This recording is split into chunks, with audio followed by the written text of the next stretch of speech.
Muito bom! Então, estamos dando início aqui à nossa live sobre... O título é Por que o Pedro Scooby não ganhou o BBB? Bom, primeiro, deixa eu contextualizar sobre essa questão do BBB. Algumas pessoas, e eu entendo perfeitamente, que me conhecem e tal, e começaram, eu não assisto o BBB, o que é o BBB? Eu tenho um pouco de birra e tal. Eu até entendo isso, porque eu também confesso que durante um bom tempo eu tinha um pouco de ojeriza com essa coisa do BBB. E realmente precisa ter um pouco de paciência para assistir aquilo. Porque os diálogos é sempre a mesma coisa, a história, quem vota em quem que vai colocar para o paredão, uma história de colocar os outros para fora, a exclusão e tal. É um negócio meio, enfim, meio chato até, certo ponto.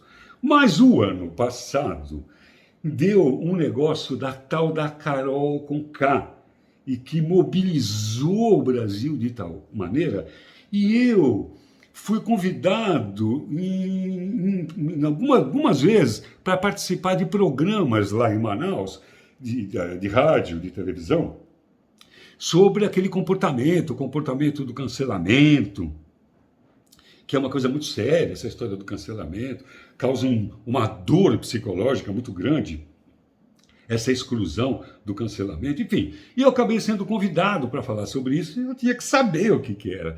E todo mundo falava da Carol Conká. Bom, comecei a assistir o Big Brother e comecei a assistir o Big Brother de um jeito mais como um observador, como um clínico, como um psiquiatra.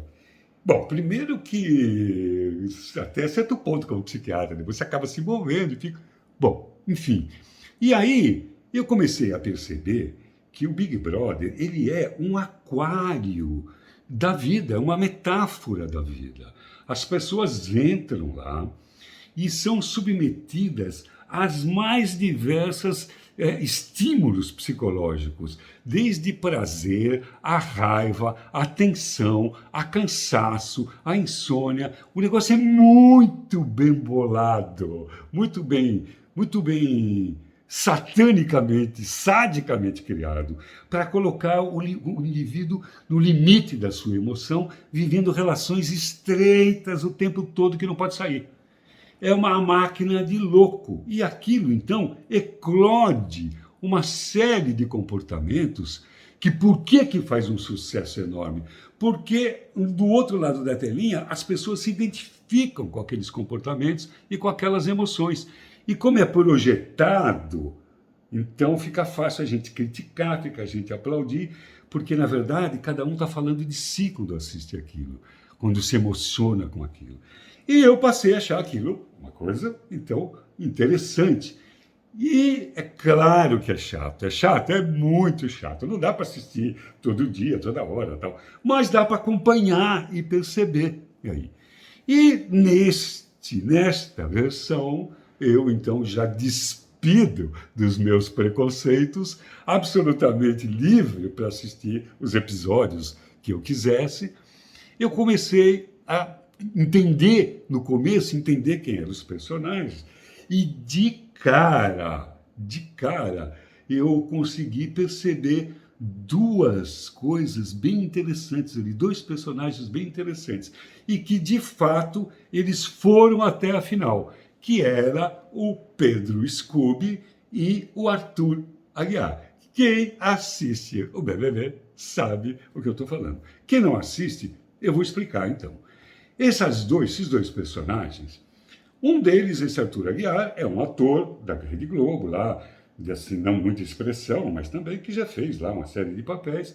E o Pedro Scooby é um surfista de ondas gigantes, um campeão aí, um surfistão brasileiro, um cara muito legal. Assim, é dele que eu quero falar um pouco. Bom, os dois ali. E esses dois, os dois muito inteligentes, os dois muito articuladores na sua eloquência, muito bons montadores de raciocínio, desmontadores de argumentos, sabem anular, sabem colocar suas forças. Os dois, ambos.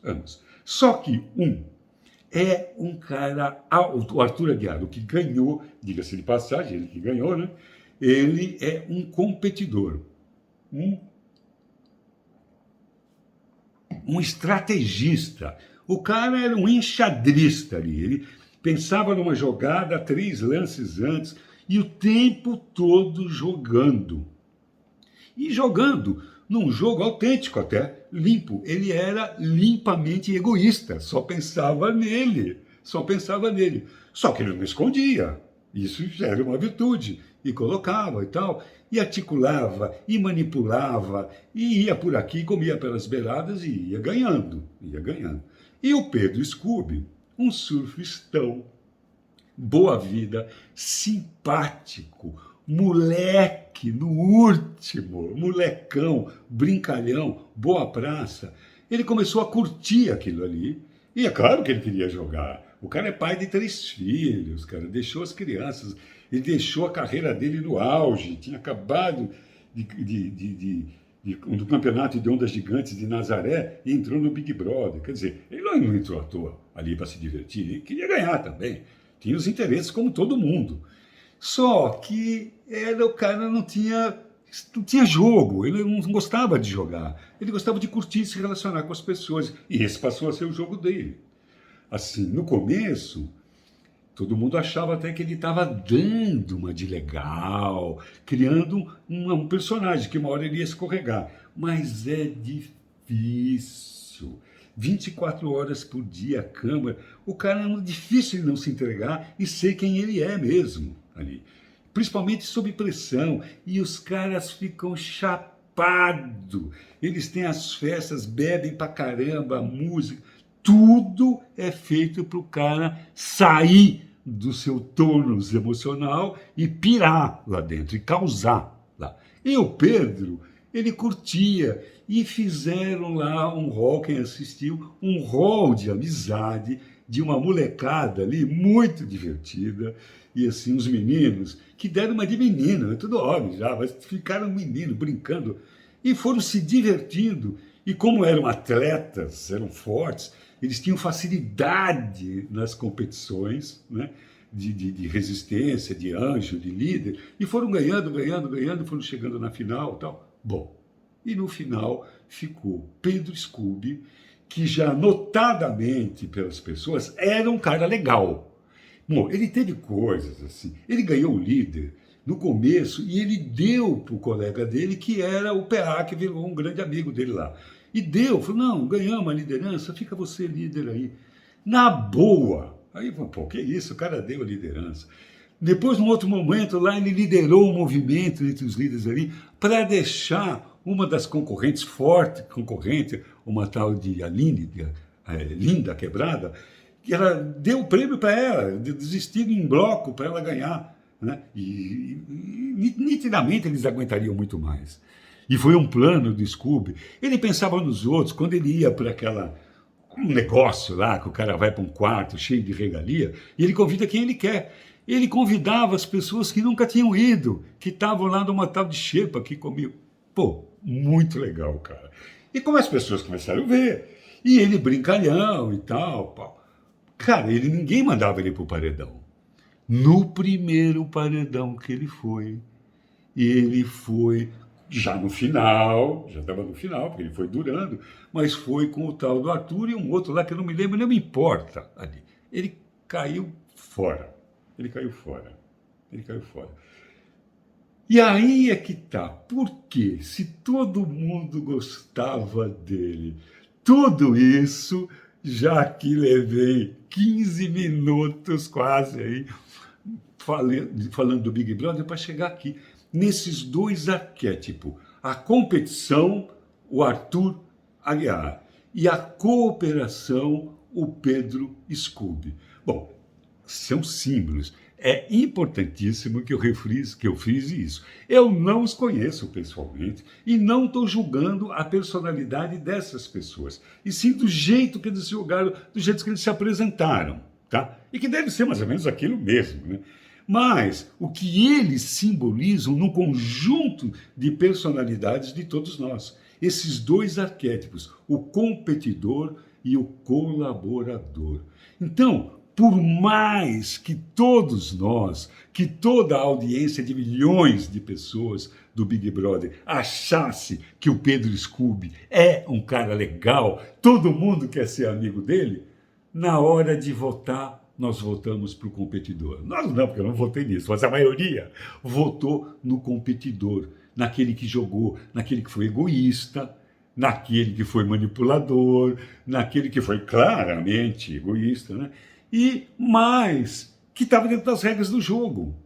Na verdade, o Pedro Scooby, ele subverteu a ordem. A ordem era jogar, a ordem é fazer panelinha, é excluir. É excluir. O jogo é um jogo de exclusão, é terrível aquilo. É um negócio, assim, se você for ver, é incrível, é uma tourada, é um espetáculo de tourada com humanos lá dentro. E a torcida fica chorando, fica torcendo para espetadas para o touro sangrar lá. É brincadeira.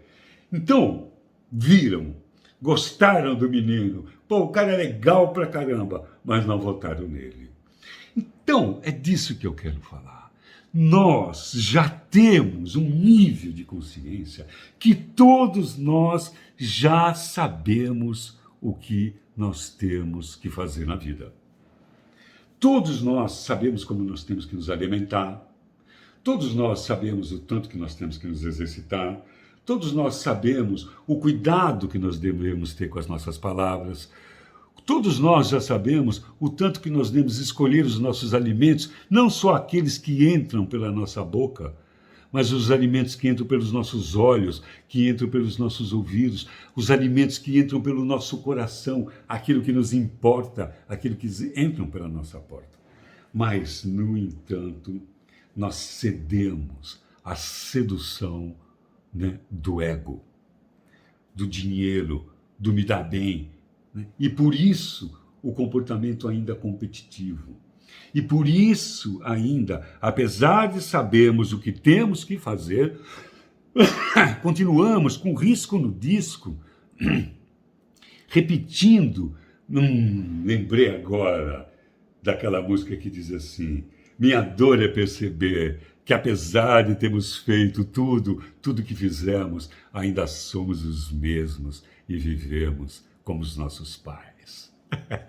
Nossos ídolos, e aí vai.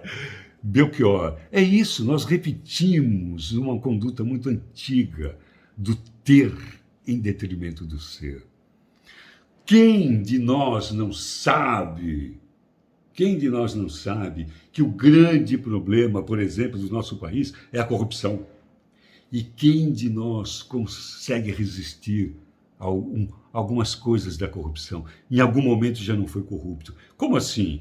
Não subornou, não fez grandes crimes, mas não deu uma bola para um guarda no trânsito, ou não lesou imposto de renda, ou não aceitou um favor que você sabia que não merecia, que o cara que era dono lá da bagaça era teu amigo e te fez aquele favor. É um tipo de corrupção. Mas, enfim, eu não estou querendo apontar o dedo para os nossos defeitos, mas, em si, a gente perceber que entre esses dois comportamentos, o de competição e de cooperação, não tem a menor dúvida que nós temos que optar pelo de cooperação, até porque é essencialmente mais humano do que a competição. É claro que a competição pelo alimento dos animais, mas nós competimos por tudo. E, por falar em seres animais, nós temos um cérebro, que é um cérebro, nós temos, vamos dizer, entofilogeneticamente falando, a gente pode dizer que tem 3 cérebros. Um cérebro reptiliano, um cérebro límbico e um cérebro cortical. É isso aqui. Quem conhece o Revolucione-se lá sabe que tem uma aula que eu falo bastante sobre isso daqui. Então, o cérebro reptiliano é o cérebro onde tem todos os princípios do sistema nervoso parasimpático, do sistema nervoso autônomo, aqueles que são inerentes para a nossa sobrevivência. Olha que louco que é isso. Então, o respirar, a sexualidade, a agressividade, a fome. E o sentimento gregário. Olha só, isso está incluído no nosso cérebro. Nós somos seres gregários. Se nós somos seres gregários, o que significa? Significa que nós somos seres geneticamente cooperativos.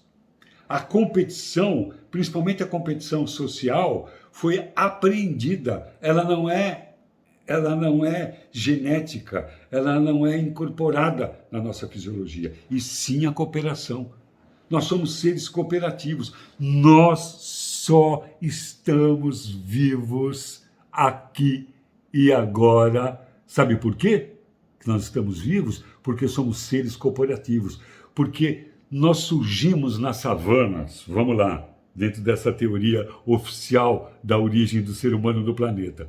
Nós surgimos nas savanas africanas, ali, numa época em que nós não éramos o topo da cadeia alimentar. Pelo contrário, nós estávamos no meio da cadeia alimentar. Nós tínhamos uma série de animais que nos caçavam, além de termos que enfrentar as agruras das intempéries do tempo, vulcões, tempestades, terremotos, maremotos, vendavais incríveis, enfim, grandes agruras. Então, como é que nós conseguimos sobreviver?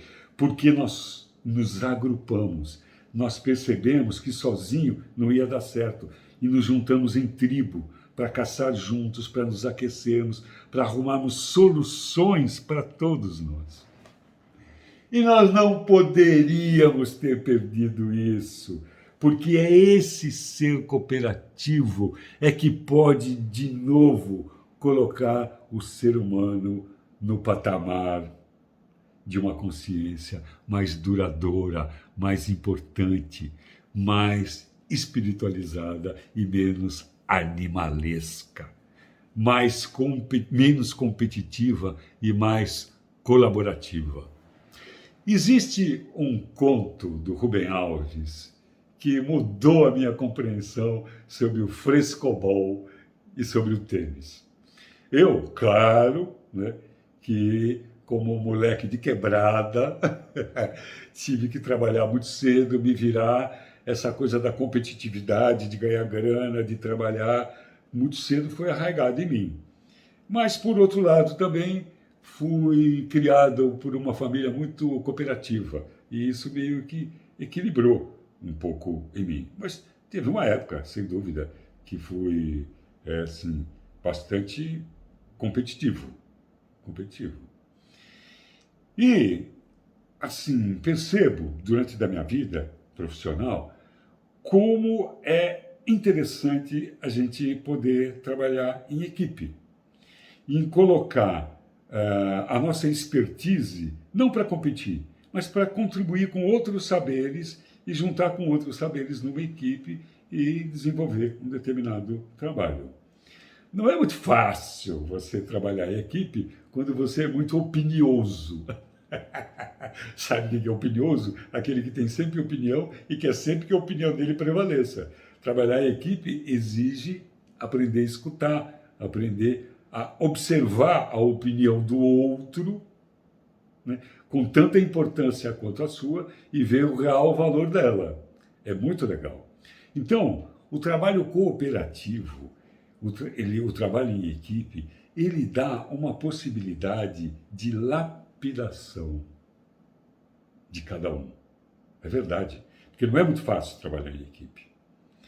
É muito mais fácil a gente aprender a ser competitivo e seguir a regra do tubarão, né? Quem pode mais chora menos, quer ganhar sempre.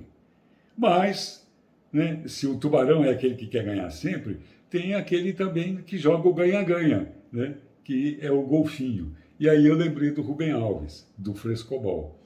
Olha só que diferente. O tênis é o seguinte, um joga contra o outro. Um descobre a fraqueza do outro e vai meter a bolinha lá onde ele tem dificuldade de defender. Yes! Eu ganhei! Ele perdeu. Eu sou o campeão. Ele não. Beleza. Um ganha e outro perde. O frescobol... A princípio, eu tinha um pouco de preconceito com esse esporte. aqueles marmanjão na praia, lá é tec, tec, tec, a bolinha ninguém ganha, ninguém perde.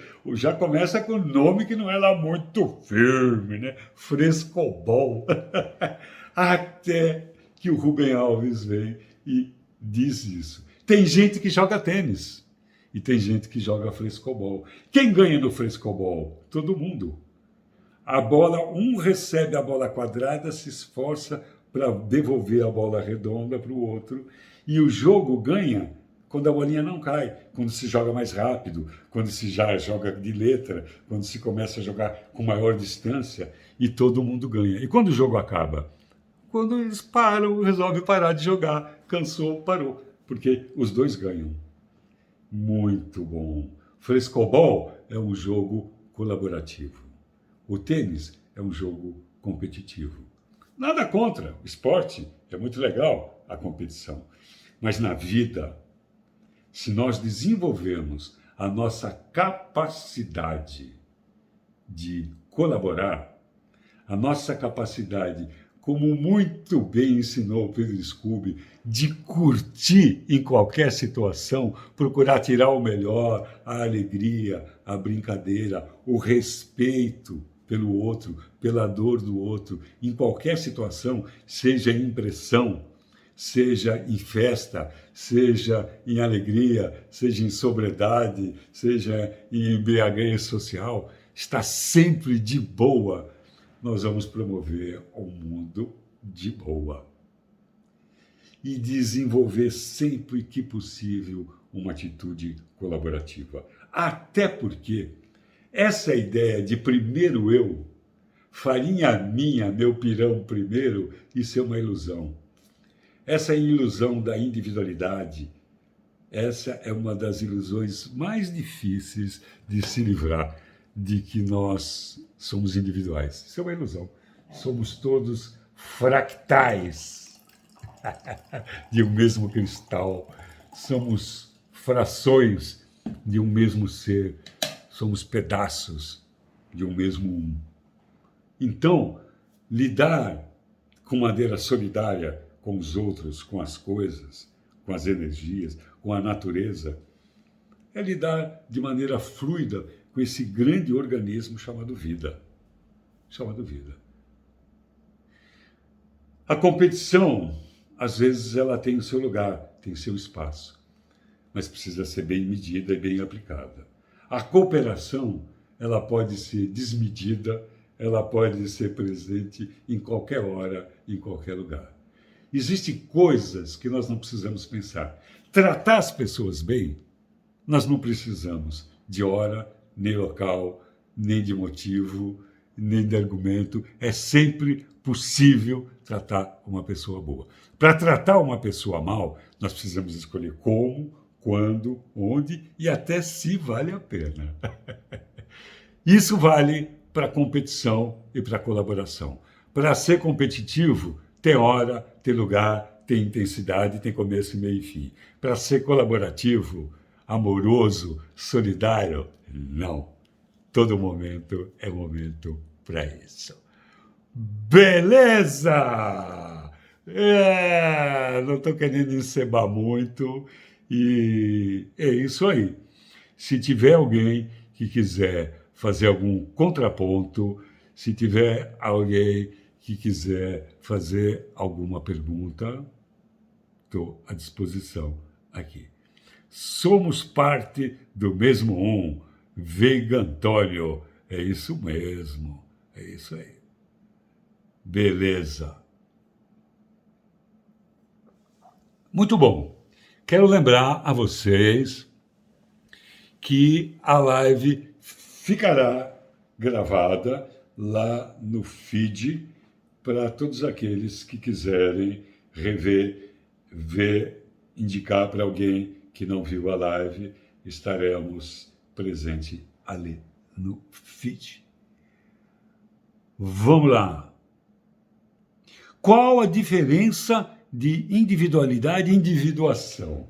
Tá, parece que foi isso que eu entendi. Individuação é o processo, né? Individuação é um processo de se tornar individual. Individualidade é essa condição humana que nós temos de evolução, de acreditarmos que somos indivíduos, com uma história, um universo, também somos. Então, individuação é o processo de se tornar indivíduo. Às vezes somos tão misturados que o processo de individuação é importante. Beleza?